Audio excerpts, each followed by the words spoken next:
Hello, hello, hello. Welcome to Shirley Productions. So, how y'all doing today? Glad to see you. Glad you could be here. Glad you could join me. What?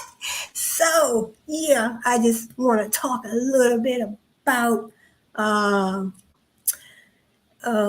American companies doing business in Asia. So, what is so special about this Asian market? So, just imagine, you have a business, you have a business or you want to start a business and you're trying to find out where you want to, you know, operate your business. You want to, you want to think about operating, say for instance, you're thinking about operating your business abroad, you know, in one of those continents, Asia, Africa, Europe, abroad, across the water. So, but I mean, there are things that you have to think about. You want to make sure you have your business plan, you want to have your marketing plan, your business plan, your strategies, all types of strategies that you need for your business. How much money do you have to invest in your business? Employees, how many employees do you want to have? What type of products and services, that you want to, that you do you want, what types of marketing, what types of products and services you want to market. So you want to market wigs, you want to market, you want a clothing line, you want to dip into the hair industry, you want to dip into whatever industry you want to dip into. So I mean, so first of all, you would start out with your business plan, marketing plan. Do your research, find out about that niche before you jump in. Don't just jump into a business and you don't know about the niche. So in other words, the niche is whatever you want to get into. It's like my definition of niche would be a category for your business. In other words, you want to dip into the hair industry. You want to dip into the clothing industry. You want to get into the manufacturing industry. Whatever industry you want to get into, you create a niche and do some research on that niche. You look at the competitors within that same industry. You want to know what your competitors are doing. So in other words, if I want to get into the clothing industry, I want to get into or the hair industry, clothing industry. It could be anything, bicycle industry, uh, ladies' pocketbooks, ladies' bags, television, furniture, whatever industry I want to get in. I want to do my research. I want to do my research. I want to look at the competitors in the market. What are my competitors doing within that same industry? So I want to do something unique. I want to do something different, than my competitors are doing. And also, when I do my research, I want to find out. Uh, I want to find out what things are out there in the market. In other words, what's out there in the market within that particular industry. So, what things are out there on the market or in the market that within the same industry that I want to get into, the niche that I want to get into, so I can maybe do something different. You know, I can offer something different within the same industry that other businesses are not offering. So, like if you are an entrepreneur, one of the jobs of an entrepreneur is to be a risk taker in the business. In other words, entrepreneurs, they look at the market and they see what's on the market, what's in the market, in the marketplace, and they say, well, we don't have a lot of this and that. We don't have a lot of this. We don't have a lot of that. Maybe I can create this. Maybe I can open a business with this type of product or for these type of services because I don't see a lot of this type of thing, on the market or in the marketplace. So I just wanted to get into just a little bit, just a few, I guess I would say challenges let me see. I want to get into challenges, a few challenges, opportunities for Americans or just anybody that's thinking about dipping into the Asian market. So, in other words, if you do dip into the Asian market, you want to operate your business over there in Asia, you are opening up you are opening up a new market for your business and also your customers over there in Asia. You're dipping into new markets is what I want to say. Yeah, you're dipping into new markets. So just imagine you always have done your business. You always have operated your business over here in the United States of America, but now you want to go abroad. You want to dip into the market. Uh, you want to dip into the market over there abroad. Asia, Africa, Europe. Wherever you want to go. Wherever you want to open your business, wherever you want to operate your business. But you have to definitely do your research. You're thinking about culture over there. You're thinking about the language barriers, culture, because they do things differently over there, just like over there in Africa. Europe, Nigeria. If I did a video on Lagos, I think it was today. I did a video on Lagos, Africa. So when you think about running your business, operating your business abroad, I should have got me something to drink before I started. But every time I get to talking, then because I'm about be running 1,000,000 miles a minute, so I have to give me some water in a minute.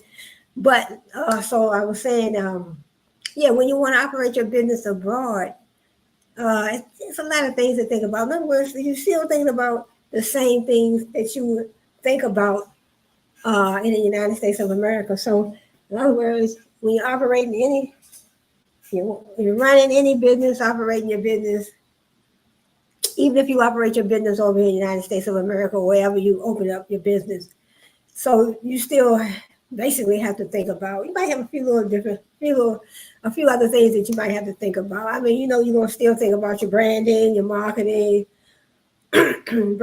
marketing. You're thinking about your target market. You're thinking about the competitors.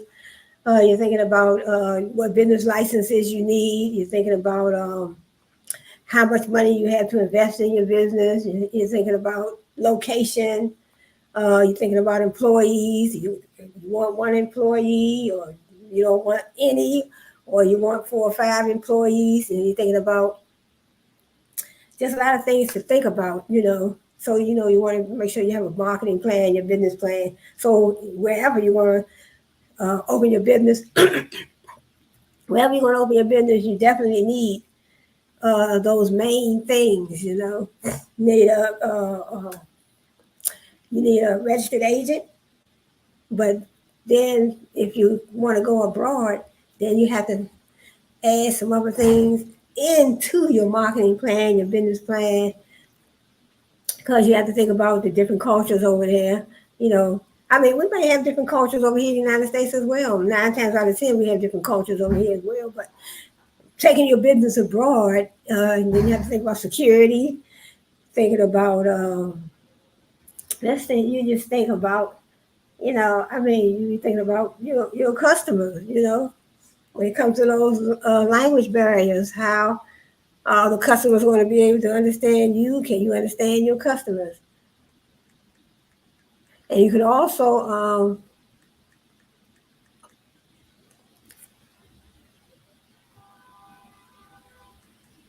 you can also outsource. You can also have an online presence, even if you operate your business Asia, any one of those continents, countries abroad. You can still, you can still have your social media presence, and you can also have your online presence, internet, taking orders online. And but let me see, Let me just read a few over here. Doing business in Asia, common challenges and opportunities. We have diverse cultures and languages, local competition, infrastructure, and logistics. So I know when I did the information I came up with for Africa, they had some of the same challenges. So the culture, diverse cultures and languages. So I don't know how many languages they speak over there in Asia, but I know like Nigeria, they do speak. I think it's over 50 different languages, maybe more than that. So we have infrastructure and logistics. So over there in Africa, the infrastructure in Lagos, the infrastructure was, according to my research, they had poor infrastructure. You know, they had the slums, they had pollution, traffic, a lot of traffic. They had air pollution. They had the slums with the contaminated water. So, you know, they had contaminated water. So some of the same challenges over here in Asia. They have intellectual property concerns. So definitely that would be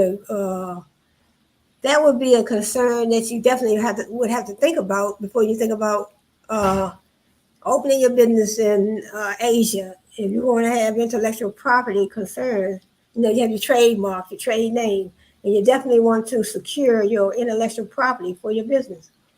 Say, for instance, you're running a business and you have inventions. If you have any inventions, you know, uh, you would still want to secure all of that. You want to make sure they're going to be safe and secure. So you have a product line. You have your product line. You have your products. You have your services, and then you definitely will be concerned about your intellectual property. And then you have the regulatory environment.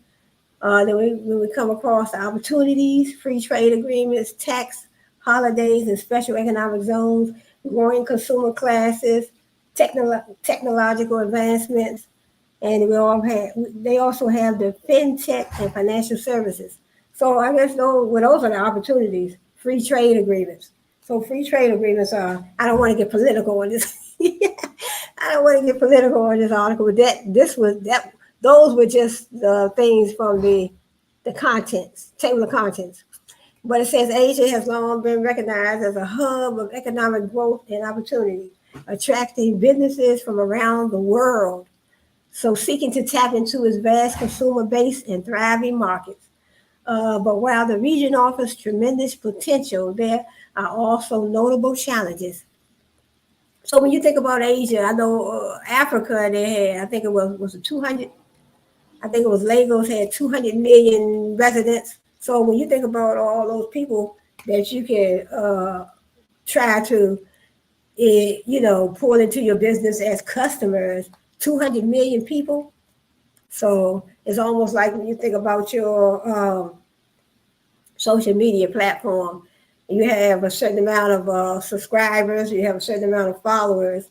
So it should be running through your head as opposed to it should run through your head and say, look, I have all these subscribers, I have all these followers, and I'm running my business at the same time. I need to try to see if I can pull these subscribers in, these followers in to, you know, to become customers. You know, how can I build my marketing strategy around my followers and my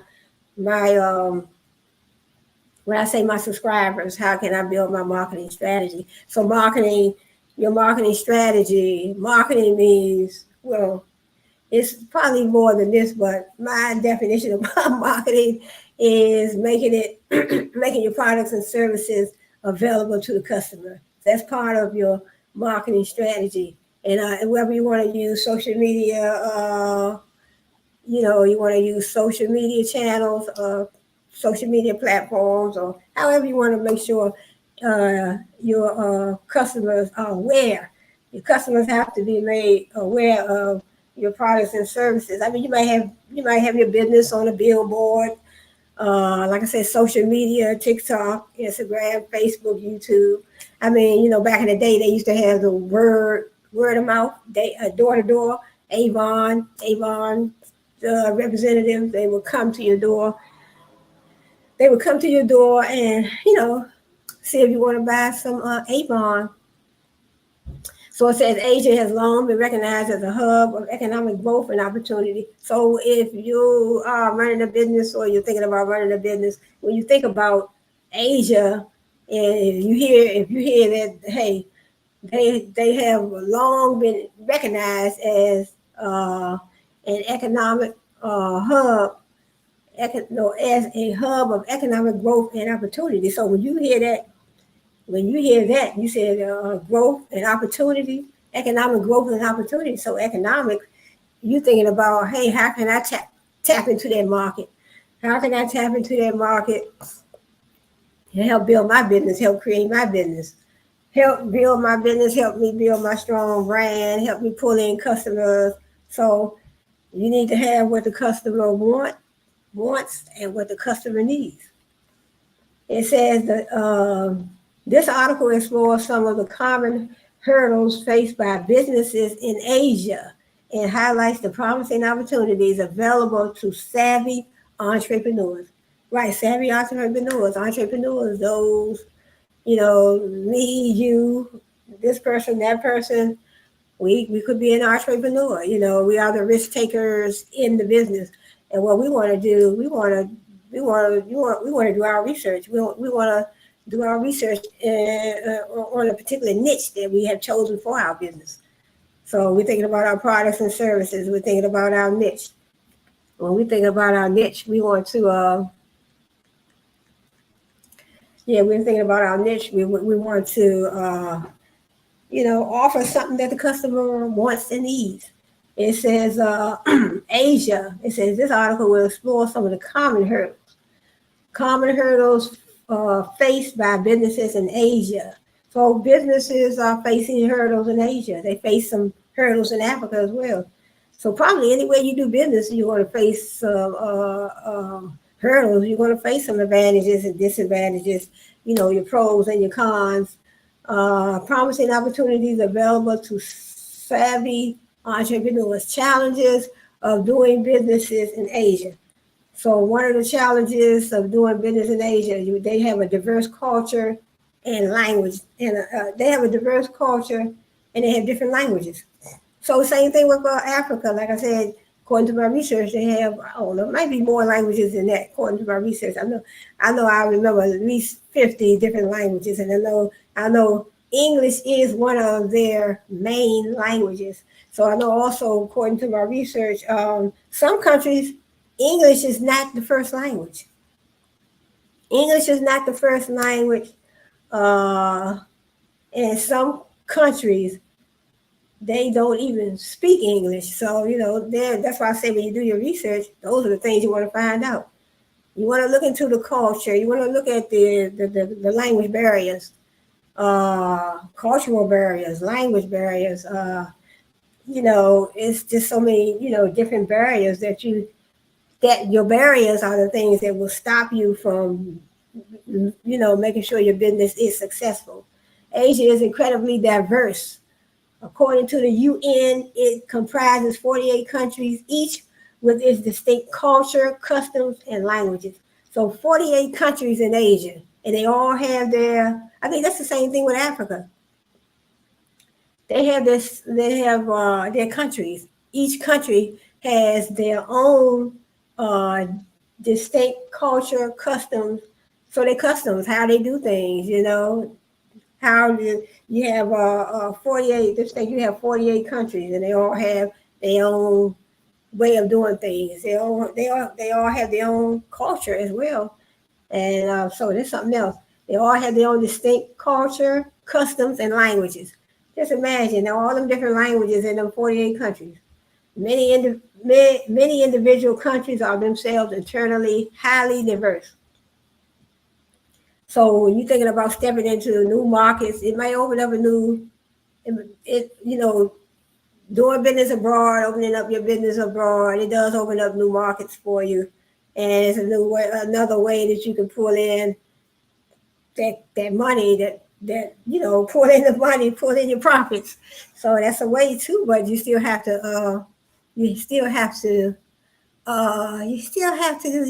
do your research and make sure that you are in a place, make sure that you are in business, operating your business in a place, in a location, I guess I would say, that in a location that you are going to be successful, because most businesses, they say, fail between 3 and 5 years. They don't last.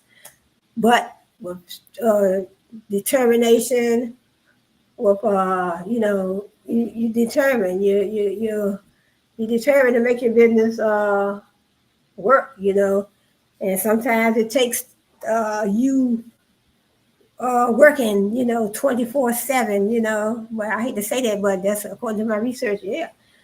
And then unless you have somebody else to work for you, so if you're running a business, sometimes you can have, other people to, work in your business for you, and you can just be the owner. So it says, for businesses looking to establish a presence in the region, navigating the diversity can be a significant challenge. Navigating the diversity. So just imagine if, you've been in the United States, for a long time, all your life, and then thinking about,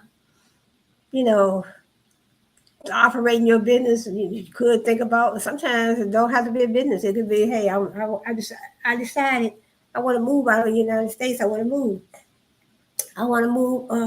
abroad.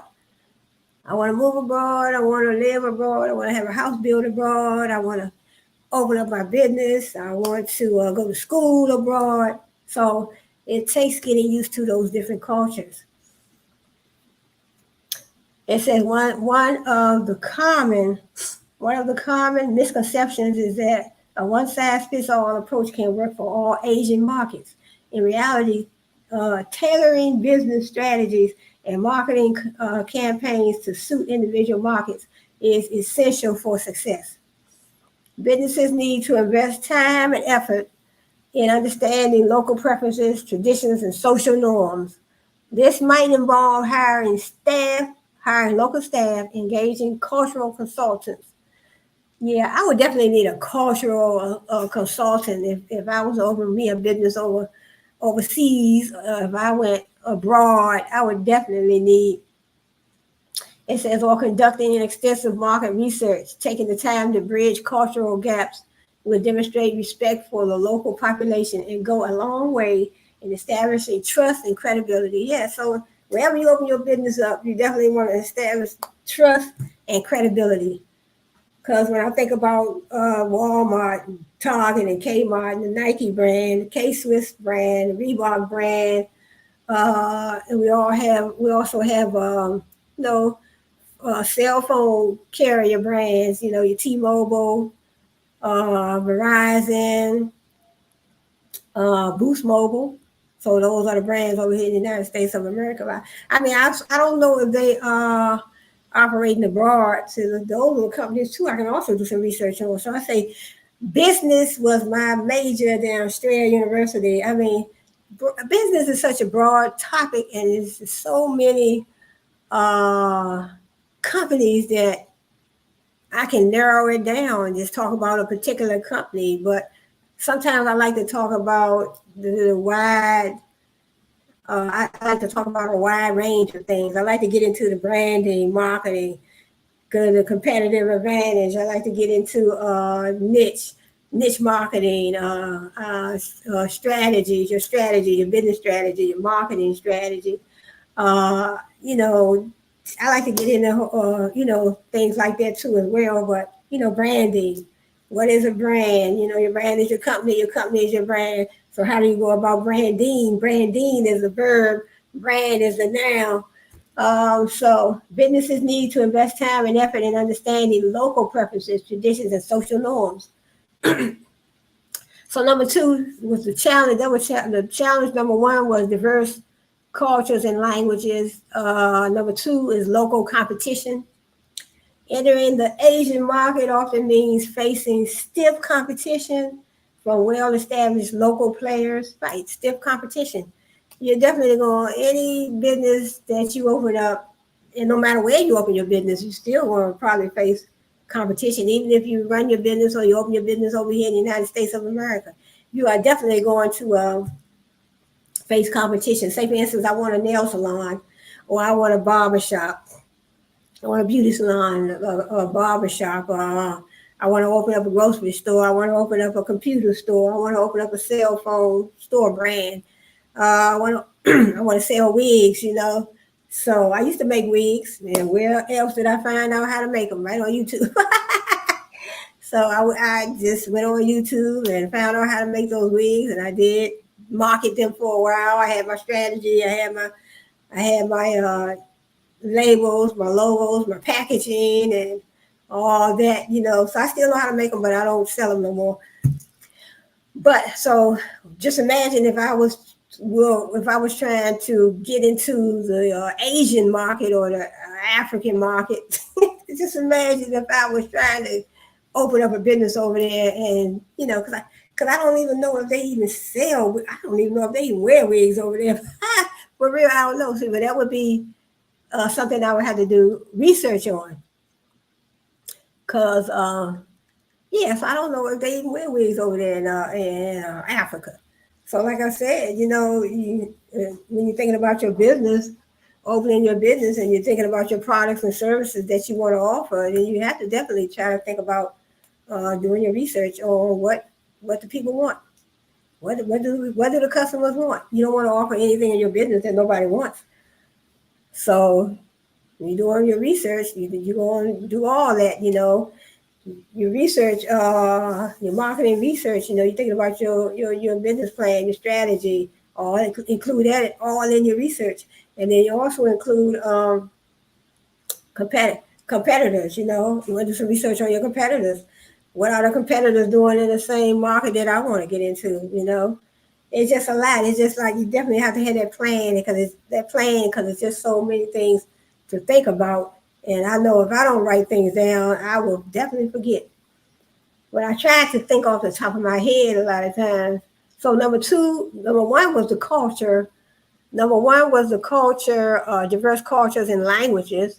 So, you know, definitely, if you're opening up a business and you trying to immerse your business in a certain market, you know, in other words, you do when you if you're a United States citizen and you're trying to open your business in Asia or Africa, or you're definitely creating new markets for yourself, but you still have to know about the culture. You have to make yourself familiar with the culture, the languages.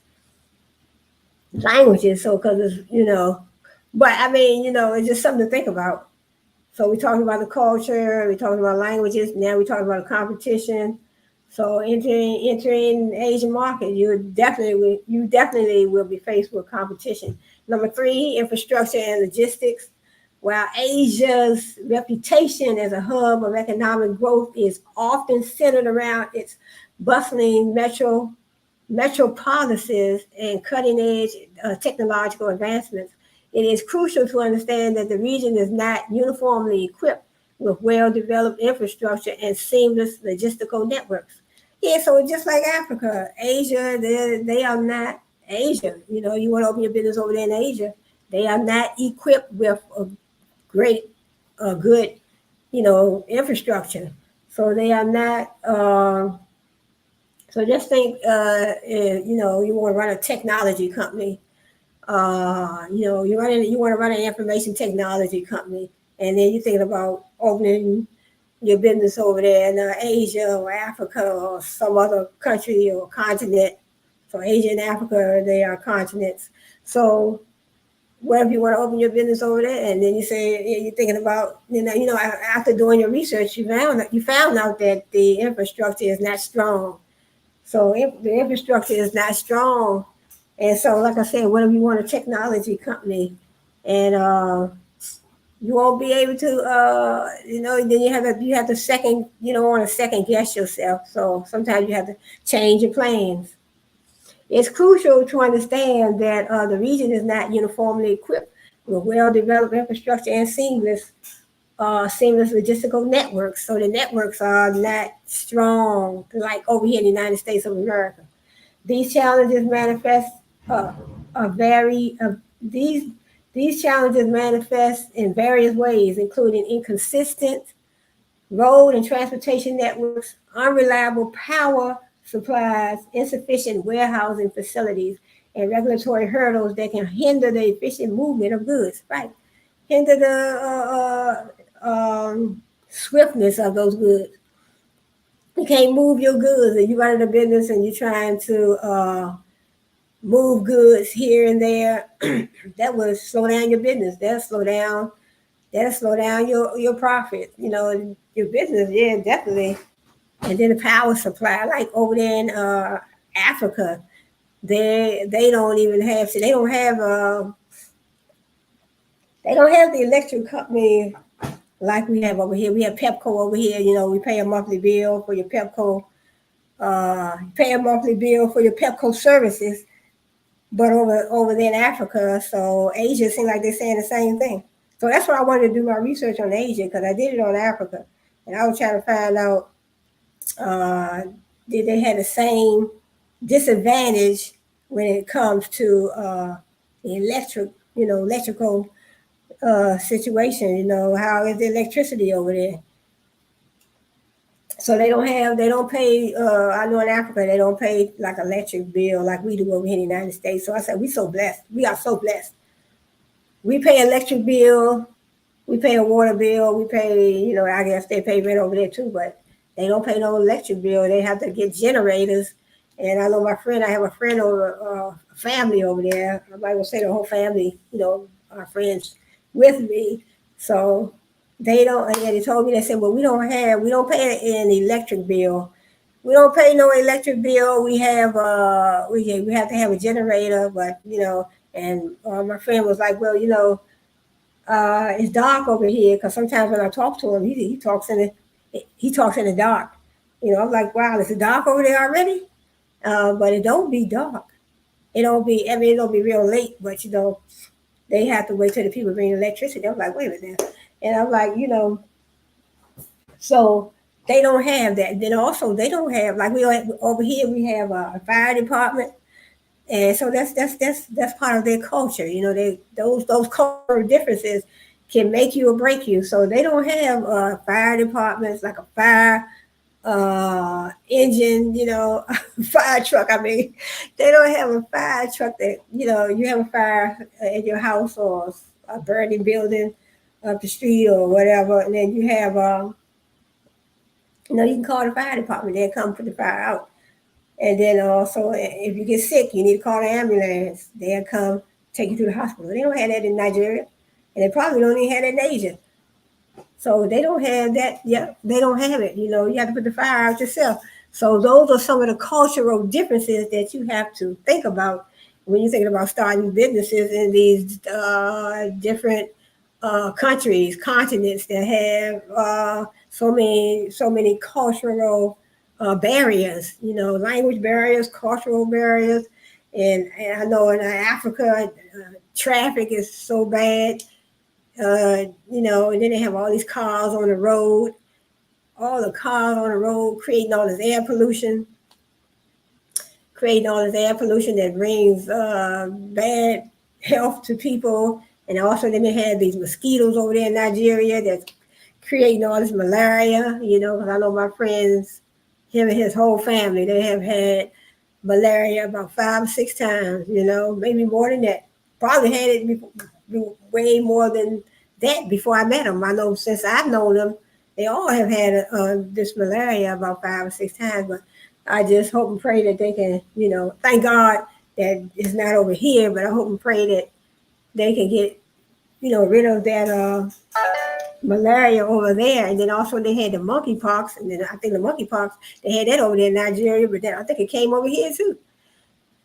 Because I know it was a gentleman, I think he was on, I don't know if it was Instagram or somewhere. He said he went to the gas station and then he got monkeypox from the gas station, from just going to the gas station. And then COVID I don't think they have COVID over there as bad as it was over here.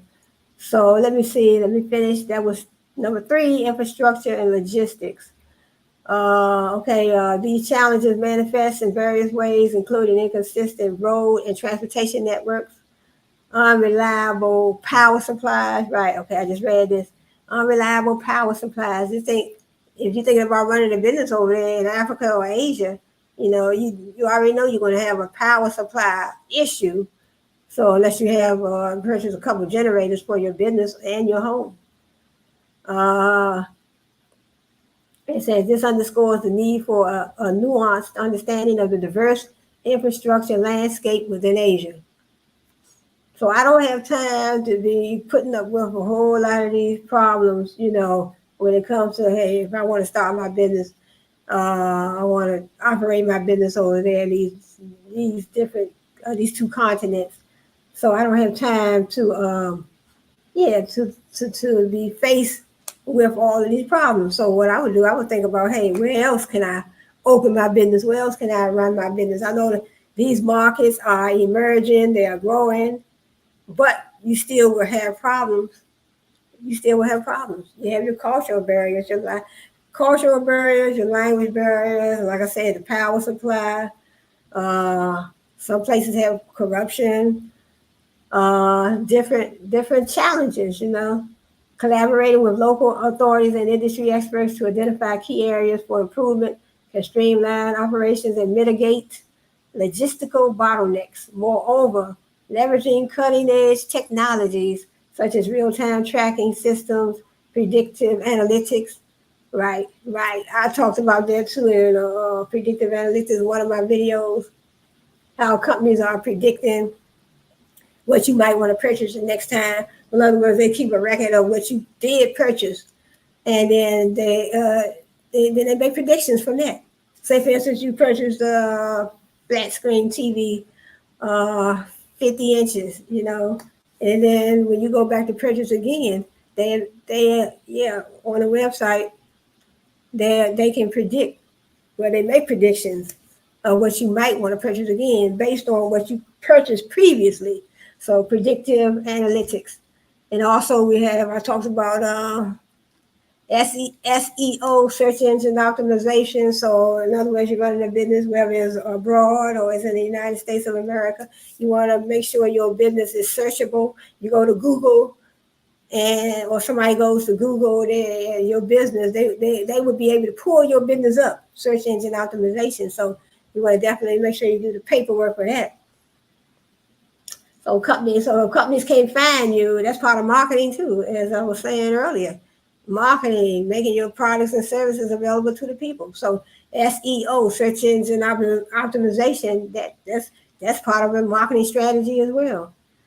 So like I was saying, your billboards, search engine optimization, also predictive analytics, door-to-door sales, online, you have the social media marketing channels, TikTok, Facebook, YouTube, Instagram, all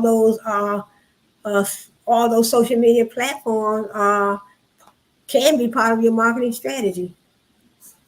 Yeah, because you want to make your products and services available to the customer. And moreover, leveraging cutting-edge technologies such as real-time tracking systems, predictive analytics, and blockchain. The blockchain technology, that's good too. So the blockchain technology, it makes transactions more secure. So in other words, you pay a bill with your credit card. This blockchain technology, it makes sure that your transactions are safe and secure. So only certain people can access the blockchain. So predictive analytics and blockchain can significantly optimize supply chain management, ensuring smoother movement of goods and reducing the impact of infrastructure and limitations. We have number 4, intellectual property concerns. Protecting intellectual property rights is a common challenge for businesses operating in Asia. So I don't know if Africa had that problem. I think they had a problem with that too, intellectual property. So if you're running a business, you're a business owner, you definitely want to make sure your intellectual property and within your business is safe and secure. Some entrepreneurs believe that intellectual property infringement is pervasive and that protecting their assets is futile. While it is true that while it is true that instances while it is true while it is true, I lost my place for reading. While it's true that instances of IP violations have occurred in some markets, many Asian countries have strengthened their IP laws and enforcement mechanisms in recent years. Right, they strengthened their laws because they try to look out for the business owner. They're trying to look out for the business owner to safeguard their intellectual property. Businesses should register patents, trademarks, and copyrights in the relevant countries. Right, register your patents. You have an invention, you'll get a patent. The trademark, like Kmart, Walmart, Target, Nike, and all them, they have their trademark, trade name. So that is their distinguishable business mark. So you can tell one business from the other. It helps you distinguish. It's the distinguishable mark. So when you go to Walmart, you'll see that they have a different trademark, trade name. They have a different trademark, trade name from, Walmart, from Kmart. Walmart, Kmart. Kmart, you have like the big, I think it's a large K. Walmart, you have the large W, and then they spell out Walmart. But when you see those trademarks, you know what store it is. You go to KFC, Kentucky Fried Chicken. You go to Kentucky Fried Chicken. You go to McDonald's. When you have the large M, McDonald's is the golden arches, a large M, and McDonald's spelled out. So you know that from Wendy's. So that's their distinguishable mark, the trademark. So that's their intellectual property. So you can't open the store. You can't open the McDonald's and call it McDonald's because it's almost like infringement, trademark infringement. You probably have to have permission to open a McDonald's store. It says the regulatory environment, the regulatory landscape across Asia varies greatly from country to country. Navigating the legal requirements and bureaucratic processes can be daunting for foreign companies, especially when language barriers and translation errors are involved. Right, the regulatory environment, right, those language barriers can be a big problem when you're trying to operate your business overseas. There is a misconception regarding a lack of regulation and or enforcement in certain markets. So there is a misconception regarding the lack of regulation. I know they probably have some regulation. I know 9 times out of 10. So in other words, if you start a business in Asia or Africa, you still have to register your business as well. You can't go over there. And they do have some regulation over there. Anywhere you go to open up a business, you don't want to get in no trouble. So it said there's a misconception regarding the lack of regulation or enforcement in certain markets. But I don't believe there would be.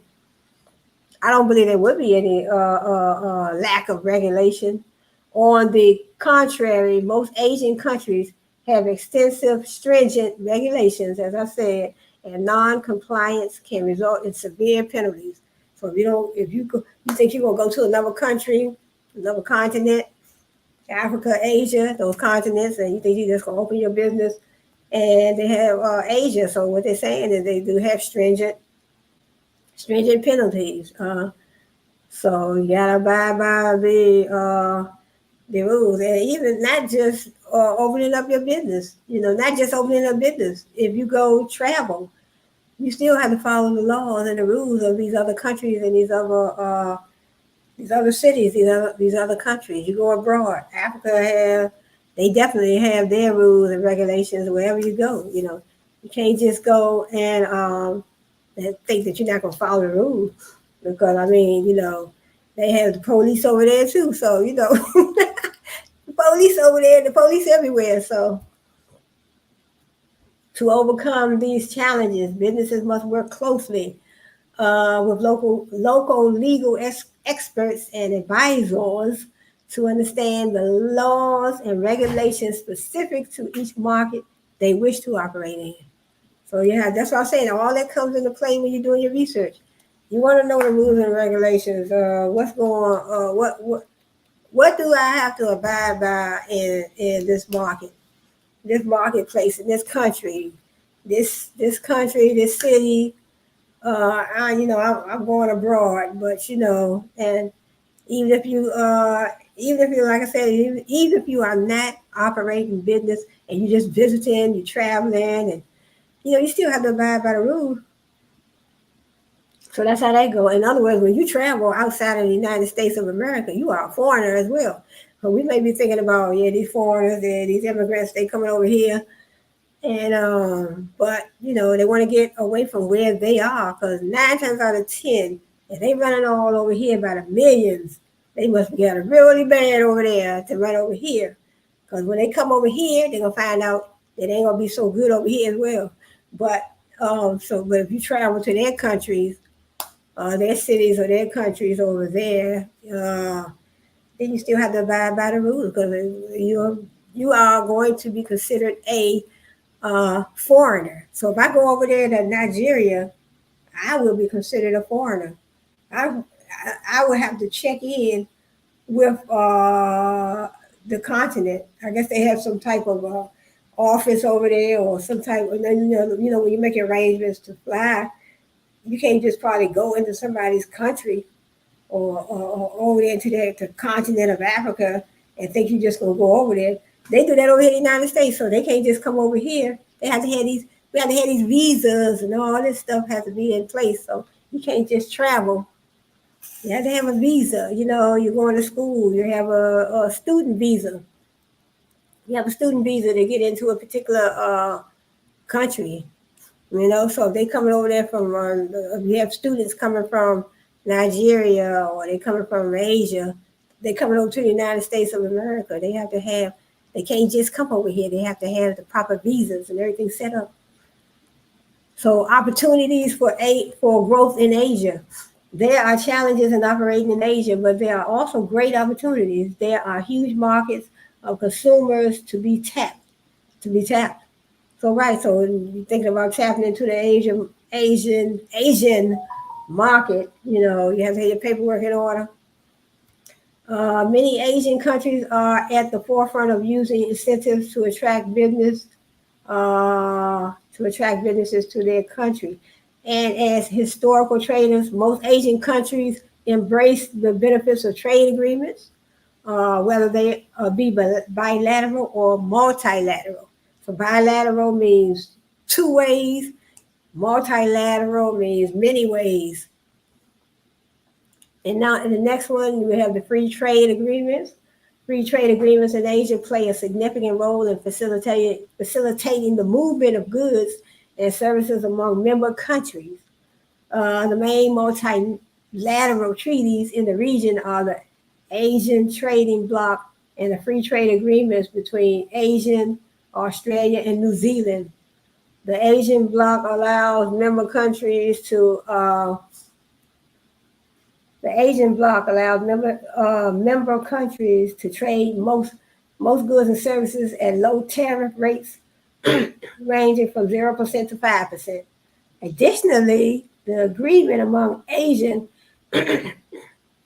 Australia, and New Zealand further strengthens business relationships within the region by reducing barriers and promoting free trade.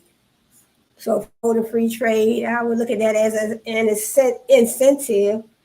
Free trade, you can trade, countries trading with each other amongst each other, free trade agreements. So in other words, you benefit me, I benefit you, A more recent agreement is a comprehensive and progressive agreement for Trans-Pacific Partnerships, CPTPP. That's what it is, CPTPP, Progressive Agreement for Trans-Pacific Partnership. And that is Signatories in Asia include Japan, Singapore, Vietnam, Malaysia, and Brunei, along with other countries like Australia, New Zealand, Canada, Mexico, Chile, and Peru. CPTPP aims to provide small and medium enterprises with cost-effective and tariff-free access to overseas markets. It covers a wide range of trade, including goods, services, and investment. And investments effectively eliminating or reducing both tariff and non-tariff barriers. The agreement creates new opportunities and benefits for businesses, workers, and consumers in the participating countries. Right, those participating countries that's participating in the free trade agreement, then those are the countries that will benefit. The agreement creates new opportunities and benefits for businesses, workers, and consumers in the participating countries. It also encourages other nations to join by agreeing to uphold the high standards set out in the agreement. And they all have, I don't think I'm going to read all this, but they're talking about the tax holidays and special economic zones.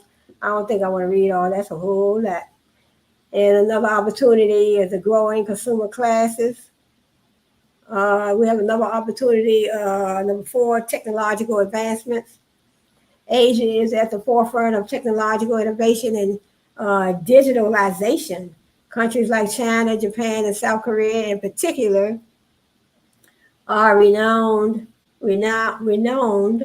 for their advancements in artificial intelligence, robotics, and biotechnology. This presents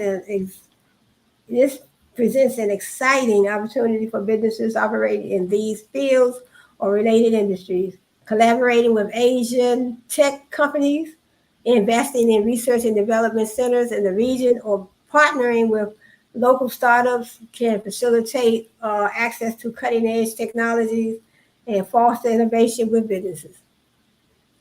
And number 5, they have I think this is the last one, fintech and financial services. I'm not going to read all that, though. Overview of popular jurisdictions in Asia.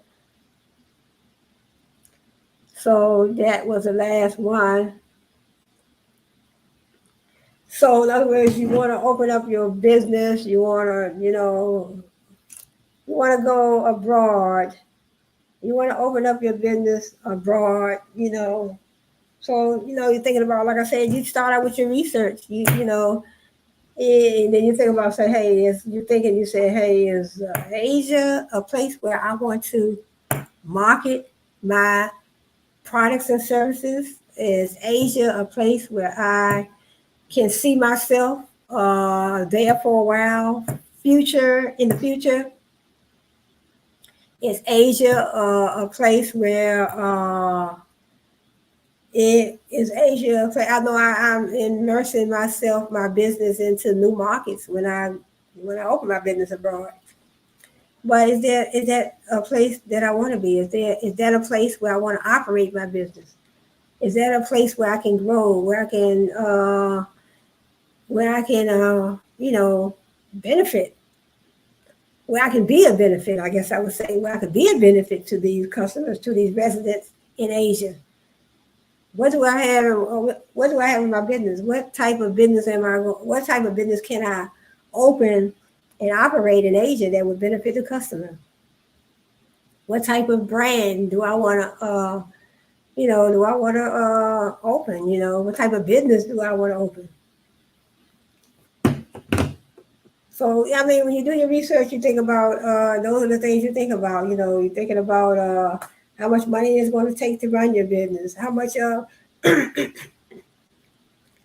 money you want to invest in your business. You're thinking about a business name. You're thinking about employees. You're thinking about products and services. You're thinking about just a lot of things. You're thinking about also, you're thinking about the culture. You're thinking about the culture barriers. You're thinking about the language barriers. Those are the things that you definitely have to think about before. And then you're thinking about branding, marketing. How am I going to market my products and services to these customers? how am I going to make sure that I'm offering in my business something that they want and something that they need. So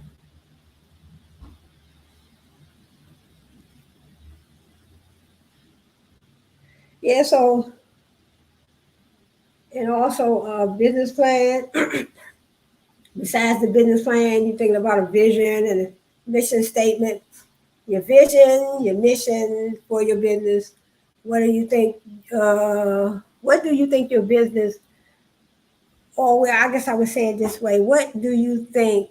Uh, in other words, what are the plans for your business in the next 5 years? You plan on helping your business grow. You plan on helping your business grow, making your business grow. You plan on creating that identity, your business identity. You have to create an identity. You have to create quality products and services. You have to create trust in the customer by having quality products and services at a particular location at an affordable price. So affordable price, you have your price, you have your place. In other words, your price of your products and services, the place where you're going to be marketing your products and services. And so you have to think about a lot of things. So all that will come into when you do your research. Research will cover a whole lot. Research will cover a whole lot. So it's best to just take your notes. Take your notes. You want to build a strong brand. You want to build a trustworthy brand. You want to build a brand that that's going to be around for a while. When you think about a lot of these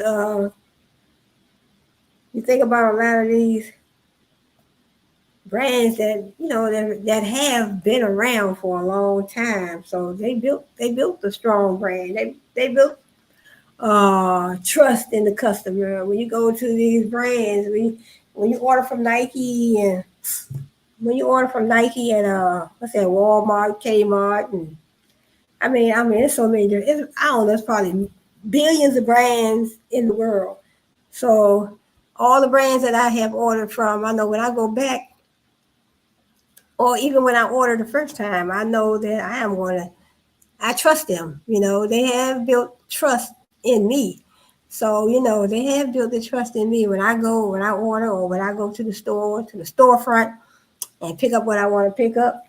They, I'm always satisfied. So the idea is to satisfy the customer so the customer can keep coming back.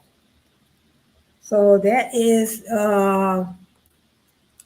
one of the main, I guess that's not the only point. In other words, that's not the only important thing when you're running a business, but you definitely want to satisfy the customer.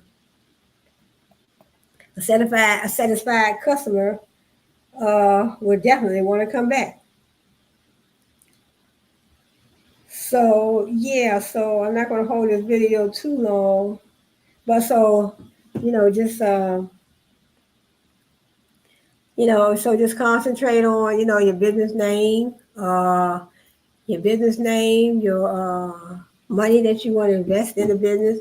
So you have your name, what you want to invest in your business, because the best thing to do probably would be to save, because I know the research that I did for Africa, they said that if you try to start a business in Africa, it would be hard it wouldn't be a good idea, they're saying, that to try to get a loan from those certain banks over there in Nigeria. So probably the same thing for Asia. So, but some people can get a loan, bank loan or credit union loan to open their business. But best thing what I would do, I would save, put my money to the side and say, hey, I want to save for my business. I mean, you save to buy a house, you save to buy a car. Why not put your money to the side for a business? Because you got to think about, you have to renew your license I know over here in the United States of America, you have to, I mean, I don't know about every state, but I know here in my state, you have to, I think you have to renew your license, your business license. I think it's every 2 years. I believe it's like every 2 years or something like that. Every 2 years you have to renew your license. Then you have to have a registered agent. Registered agent, that's $250 every year. Then you're thinking about your inventory. You're thinking about your employees, and you might not have any employees, but you could. Depends on what type of business that you are running, and it depends on the type of money that you have to put in your business, how large or small your business would be. Some people don't have no employees. They you know, you have an owner. I mean, if I was to start a business right now, it wouldn't be nobody but me. It wouldn't be nobody but me. So, you know, I mean, you know, so we put all in it. And when you do your research, you know, you put all that in there. You talk in your research, you're thinking about your marketing plan, your business plan. You put all that, lay all that stuff out in your research. You know, say for instance, you want a certain amount of employees. You have a certain amount of money. You want to lay all that out that you want to invest in the business. You have that. Then you want to do some research on your competitors. You just put all that in your plan, your marketing plan, your business plan. All that goes into your research. So when you do your research, then you want, you know, also your niche. You're looking into the niche, whatever niche you want to get into. You want to get into the clothing industry. You want to get into, clothes. You want to, like I said, make wigs. You want to market Christmas trees. You want to sell bicycles. You want to sell houses. You want to get into real estate. You want to get, say for instance, you have some properties. You want to put them under the Airbnb. So, I mean, whatever type of business you want to run, you will have to do your research and just write everything down. Because if, let's say, for instance, you got $100,000 and that's all you want to invest in your business, you're putting that down. You're looking at the niche. You're looking at, whatever you need. You're thinking about a business name. You're thinking about your marketing strategy, your business strategy. You're thinking about, hey, I need a certain amount of employees. What about my products and services? You know, I want to open this nail salon. If I want to open a nail salon, a barbershop, I want to look, when I do my research, I want to see what the competitors are doing in the market. What are the competitors are doing? What are the competitors doing in the market? What are the competitors doing in the hair salon industry, in the beauty industry? So I know Rihanna, Fenty Beauty. Then we have Cali Cosmetics. So I know they probably did a little research before they stepped out there, before they stepped out into that market. So they probably did a little research and found out what's needed out there in the market, what type of products and services I want to offer. You know, so they have their little, because I know Kylie Jenner, she started out with her lip kits. So 9 times out of 10, then when you have a family, all of them centered around business, so you can't go wrong because you have so many people in your family that can lend a helping hand and lend an ear. So, you know, she started out with those lip kits and then took it from there, you know. So, you know, you can always expand your business. You can always expand your business, expand your product line. So, you know, companies like Frito-Lay, you know, Frito-Lay, we have, what other companies do we have? You know, where we get our potato chips from. I forgot the name of that company, but I know we do have Frito-Lay, and they have expanded their product line to, you know, different things. They have different things in their product line. When they expanded their product line, and even Pepsi-Cola, you know, Coca-Cola, they expanded their product line, adding different things to your product line because you're going on the knowledge of what you think the customer may need or want. You know, so a lot of times when they expand their product line, they're thinking about the customer. Because you gotta realize when you open a business, opening a business is not about you, the business owner. It's not about you, it's about the customer. It's about making the customer happy. So the customer has to be satisfied because the customer Have to satisfy the customer. Customer satisfaction is very important, because if you don't satisfy the customer, they are not going to come back. And then another thing I didn't talk about last time was the information. So when you're running a business, you need information technology. So information technology. So my degree at Australian University was information systems. So information technology. That means that you are using technology to bring information into your business. So without information, you can't get nothing done. It's just like even running a business, not only just running a business, whatever you want to make a cake. If you want to make a cake, even me, when I was making those wigs, so if I want to make a cake or I'm making those wigs, I need to know the ingredients to go in both. So without the proper information or without those ingredients, I wouldn't know how to make it. So yeah, I need, if I want to make a cake, and the information that I need to make a cake, I would need my flour, my sugar, my eggs, my nutmeg. Yeah, to make my cake. That's all information. And then if I want to make those wigs, I went on YouTube and I found out how to make the wigs. I needed the mannequins, the hair bundles, I needed the thread, the needles, uh, sewing machine, which I still have. So that is information. All that is information. So, information. So I wouldn't be able to make if I didn't go find that information or do my research to get that information. I wouldn't know how to do it. And not only that, anything, even these computer programs. I took programming too as well at Australian University right here in the United States of America. So I took programming. So we had to. I mean, I wasn't good at it, but I wasn't good at that at all. So, but we learned about programming and how you when you put those programs together, and all that is information. It's information that it turns out in the end. So, in other words, that information is leading to something. It's an end result. That's what I'm saying. So, so information technology, you're using those mainframes, those supercomputers, you're using fax machines, laptops. So when you use those different technological devices, yeah. So when you use those different technological devices to bring in that information, then so you have to. So let me see. I wanted to look at. Let me see if I still have it over here. Branding. I think I lost it. Let me see if I still. Hopefully, I still have. Okay, I still have it. Okay, I just want to talk a little bit about branding as well. The importance of branding. The importance of branding your brand is arguably one of your organization's most important assets.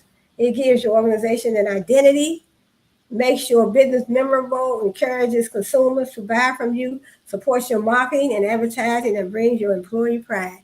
Right, so you definitely want to create a memorable brand. So when I think about Walmart, Target, Kmart, the Nike brand, the Jordan brand, all of those brands are memorable. They have created a strong brand. They created a strong brand, a memorable brand. They created a brand identity. They built a strong brand. Built a strong brand, created a strong brand, built a positive brand identity. So, and their brand identity, when you look at Walmart, what do Walmart identify from? Their clothing, and also their trademark. You can identify any brand from the trademark. Well, that is a distinguishable mark. That's their identity. So when I look at Walmart, Kmart, Target, I name these certain brands because those are the ones that I shop at. So most of the time, those are the ones I shop at. So some other brands that I may not know about. So if you don't know about them, you can't talk about them. So most of the brands that I talk about, those are the ones that I frequent. So yeah, branding. Your brand is arguably one of your organization's most important assets, right? Your brand. You're building a brand. Your brand is your company. I always say your brand is your company. Your company is your brand. So your brand is nothing but your business, in my opinion. but you still have to you still have to build it. You have to create it. You have to make it memorable. You have to make it trustworthy so the customer can want to come back. You have to offer quality products and services so the customer can keep coming back. So I know I don't want to go to a store or brand and know that, hey, I spent my money and I didn't get what I I didn't get what they said I was supposed to get. So let's go in. What is branding and understanding its importance? See, your brand is arguably one of your organization's most important assets. It gives your organization an identity. It says influencing purchasing decisions. Branding shapes how consumers perceive a product or service. Right, branding. So when I think about Target as opposed to Walmart, I look at the brand. When I look at the brand, and I look at each individual brand. I look at the uh, I look at their I think about their products and their services. You know, I think about their customer service. I think about the trust. I think about the trust of the company. I think about their identity. I think about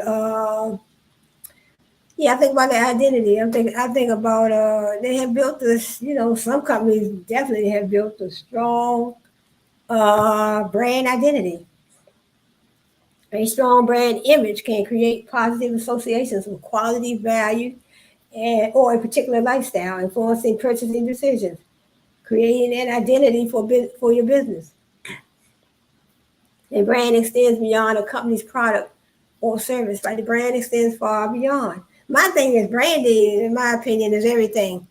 Branding is everything about your business, right? It's far beyond your products and your services. It's how you treat your customers. It's it's how you treat your customers. It can be your trademark, your logos, your labels, your packaging, everything about your brand, you know, is included in your brand. Because when you think about brand, it's your company. When you think about a brand, it's a noun, which is your company. So it covers everything about your brand. You go to somebody's brand and you shop there, but you get a product that wasn't up to par or wasn't what you thought it would be, that affects their brand. You go to somebody's brand, you go to Target, Walmart, Nike, Safeway, Giant Food, and you're not treated right, you know, that's part of the customer service. Then you first thing you're gonna say, well, the customer service was bad when I went there. I don't think I want to go back. That's all part of their brand. That diminishes the brand, in my opinion. I look at everything when it comes to your company, when it comes to your brand. I do look at everything.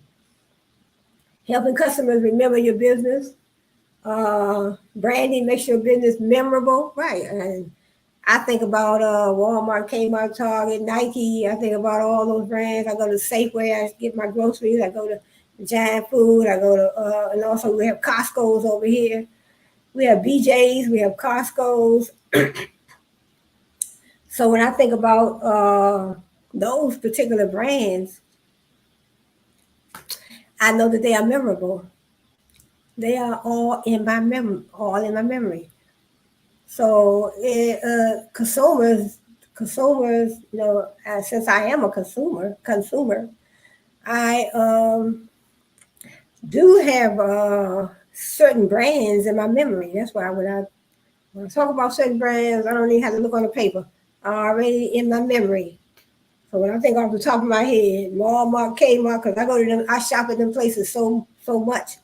I don't even have to look on the paper to remember the names. And also another store called Kohl's. Yeah, we have Target, Walmart, Kmart, Kohl's. You know, those are retail, brands. I guess I would say retail companies, retail brands. So, and we have another company. I haven't shopped there that much. Called, I don't know if it's called, what is it called? Snipes, I believe, where you can get. I think it's called Snipes. I forgot the name of it. I think it's something like that, but you know, I only shopped there a couple of times, but I still remember. But Yeah, so a lot of companies are they are based in your memory, because especially when you shop frequently, when you frequently shop there, they have built a strong, dependable, memorable, trustworthy brand. You trust their products and services. You trust the customer service. You trust the brand. Building employee support. That's important too. Building employee support. Because if you don't have the support of the employees, because when you go to a brand, a shop, the employees are the first people that you encounter when you go shop at a particular brand. So I talked about this in one of my previous videos. When you beat down those, not beat them up, but beat them down as far as not paying them what they're worth. Not paying them what they're worth. Working conditions are poor.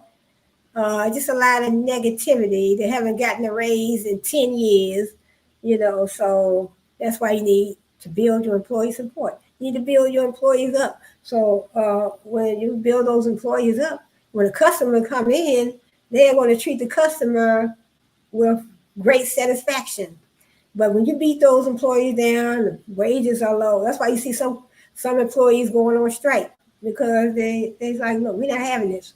We haven't had a raise in a certain amount of time. The working conditions are poor. We're going through sexual harassment. We're going through this. We're going through that. So we want to make sure, as while we're running businesses, whether it's abroad or over here in the United States of America, we want to build our employees up.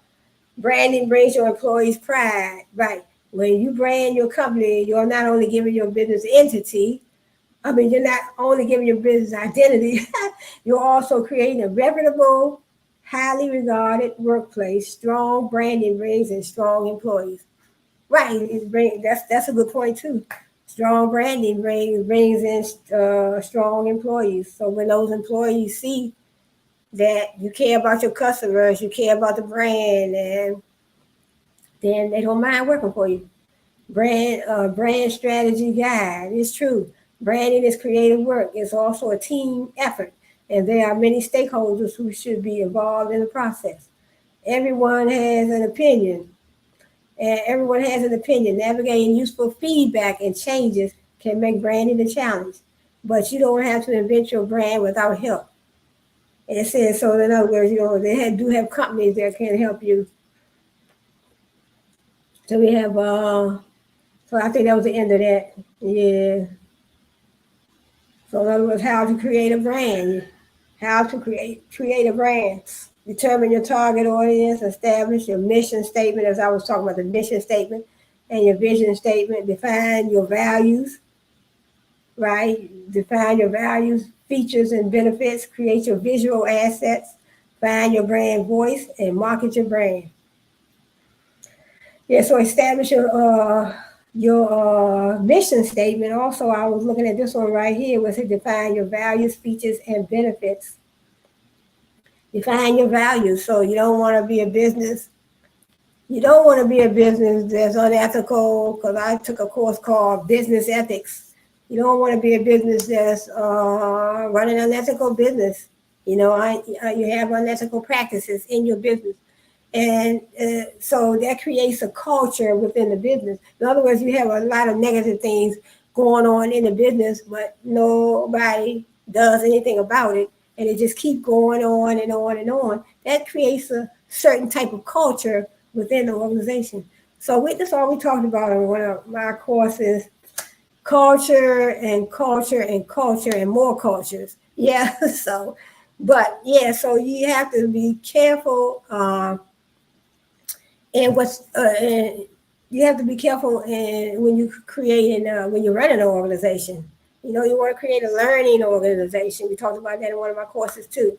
An organization that's geared on learning. You want the employees to learn. You want the management to learn. You want the customers to learn. You don't want to create a company. You don't want to create a company organization where a lot of negative things are going on. And because then nobody's doing anything about it. So a lot of times when you have companies like that,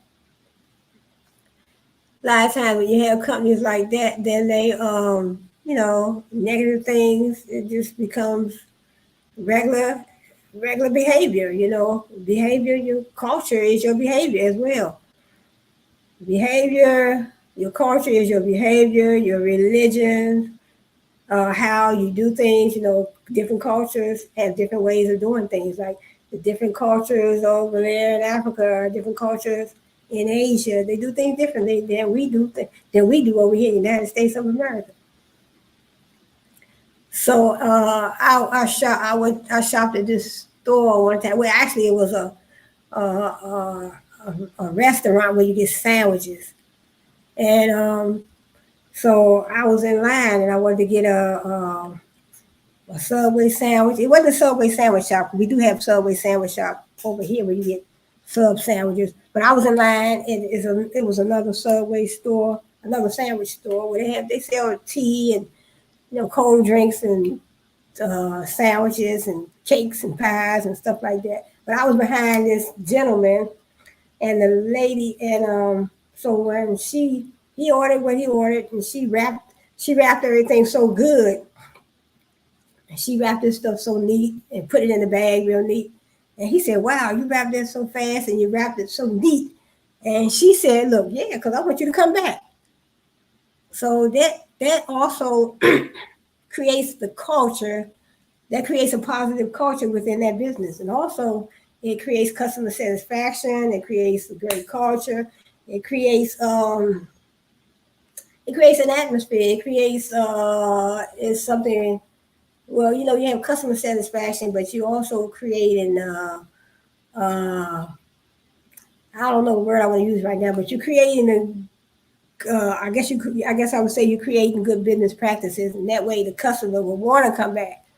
You treat me like that. You wrap my sandwich, very nice, and you put it in a bag real nice, and you have my drink to the side, and then your customer service was so on point that makes me want to come back.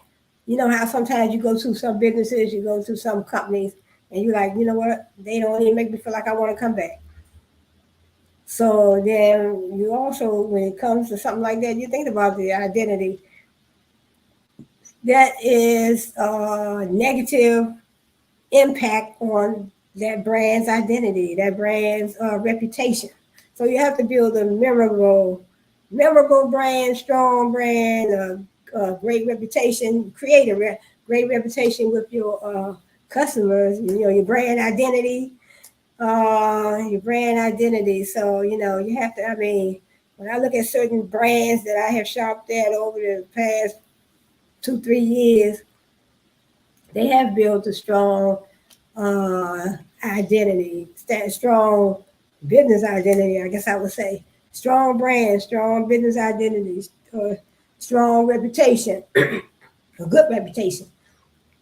A good reputation because they think about their customers. They think about their customers because they know the customers are number one. I know I did a report too as well in one of my courses, Strayer University.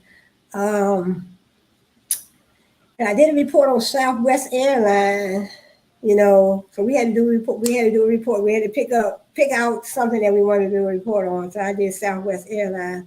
And according to my research, they say the employees are number one. Just as I was talking about employees being beat down. So employees are the first people that we encounter when we come into business. We encounter an employee.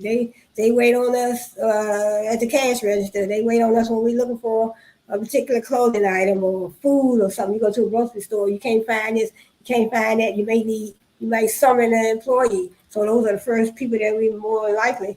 So sometimes we might run into a manager, but 9 times out of 10, like when I go to the grocery store, I go to a clothing store, some store, any store I go to. If I can't find what I need, I summon an employee. So yeah, I say, hey, can you find this? I'm looking for, you have this type of bread over here. Oh, I need this. I want this. I want that, But so, you're looking at, you look at the employees, so the Southwest Airlines said employees are number one, but some businesses say customers are number one. So people have different policies, different things that they go by in their business.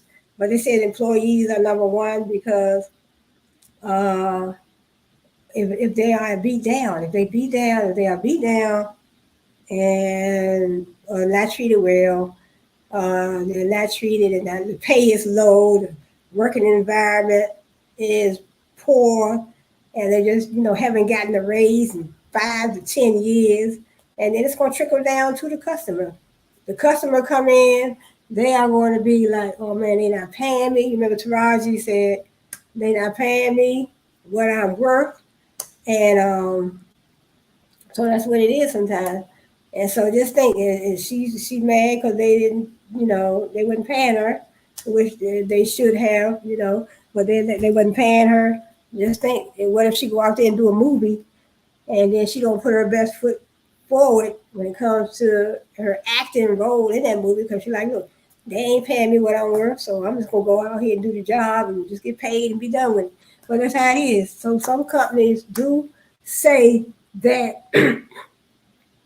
Some companies say, hey, well, employees are number one. And I never thought about it that way, because I know I always learned, like in my business course as well, Strayer University, one of my business courses, I think I took a organizational business ethics, and a couple other business courses, because my degree is business administration, or it was business administration. Yeah, so my degree was business administration, but organizational behavior, Professor Bush down there at Strayer University. So it was some good professors down there. So I really miss Strayer University. Yeah, I do. But yeah, I learned a lot. And but yeah, so some companies do feel that employees are number one. Some companies feel that customers are number one. Then in my business ethics course, we learned about how some companies can be unethical.